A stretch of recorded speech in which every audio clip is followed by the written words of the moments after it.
Slide number 77. Circle of fifths. What is circle of fifths? What is the importance? What we benefit out of knowing it?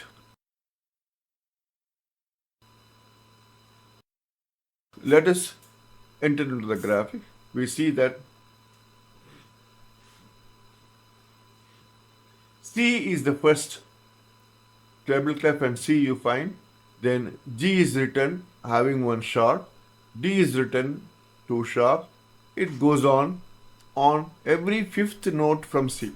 A new scale is born as C. So 1, 2, 3, 4, 5. Next fifth note is G. D is the next note from G. A is the next note from G. E is the next note from G. E. A is the next note from E. From E, 1, 2, 3, 4, 5, becomes the last scale. So you find C, one scale. The next fifth note is another scale, another scale, another scale, another one, and another one. So you got in sequence as we move on fifth note from each lute. So as we moved to our right side, ascending, we got all the new scales. Plus every scale had one sharp appearing as the key sign.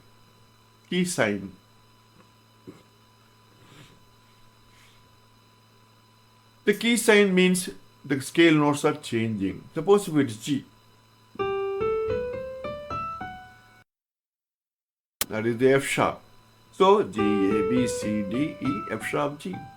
So I played the G scale, I got one F sharp. That's why instead of repeatedly showing in the song, it's shown once in the beginning, so that becomes the time sign, key sign. Similarly, if I play D, I do get two sharps. If I play D, F sharp, one sharp, which was already there, formed in the scale. A new sharp is born, C sharp. So D scale will have two sharps always. Every scale forms the same rule of third and fourth, 7 and 8 must be semitone. So 1, 2, 3, 4 semitone. 7 and 8 semitone, so the scale is complete. In this way, all the scales are built. Suppose A. I played all the notes from A, B, C sharp, D, E, F sharp, G sharp, A. So I had the C sharp, I had the F sharp, I had the three new sharps. So they appear in the beginning as the time sign. Whether you play ascending or descending, this is the formation of the scale for any major scale.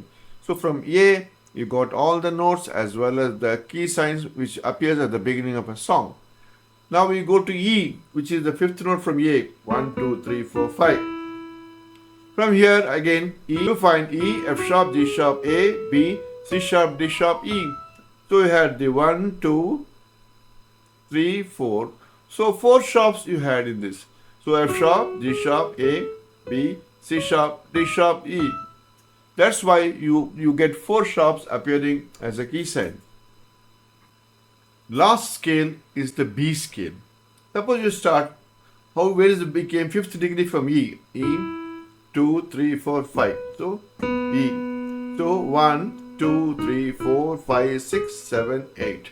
So B, C sharp, D sharp, E, F sharp, G sharp, A sharp, B. So all the black are appearing. That's why they appear as key sign. So we learnt all the scales from C in terms of the every fifth note becoming a new scale and getting their corresponding sharp symbols which are placed in the beginning of the song. They are called the key sign. This is what the circle of fifth. As you moved to the right, you sharpened your sounds and reached the G. We come backwards in the same way and get the all the circle of fifth notes. So from C, fifth degree back. So 1, 2, 3, 4, 5. So F became a scale. Because you moved backwards, the symbols that will appear should be flat symbols. Again, apply the formula of third and fourth. 1, 2, 3. Wrong. This is not semitone. The scale formation 1, 2, 3, 4 should be half step. Semitone. Wrong, because 7 and 8. 1, 2, 3, 4, 5, 6, 7, 8. This is correct. Now the circle of fifth is applied for flat scales as well. So from C we moved 1, 2, 3, 4, 5. We reach the F. From F we'll go backwards to get the fifth note. 1, 2, 3, 4, 5. So B is the note, but since we are doing flat bass scales, we get the B flat as the scale. So 5. Now apply the scale formation 1, 2, 3, 4. Correct. 3 and 4 semitones. So 1, 2, 3, 4, 5, 6, 7, 8. Wrong. Because 7 and 8 should be semitone. So 1, 2, 3, 4, 5, 6, 7, 8. This is correct, semitone. So similarly, you can find out all the scales from B flat. You move forward, fifth degree. B, 1, 2, 3, 4, 5. So E is a scale but not E scale. E scale comes under sharp scale. E flat scale. So 1, 2, 3, 4, 5, 6, 7, 8. In this way, the complete circle of fifths is being understood. Next, we are going to learn in our future slides how do we get the chords.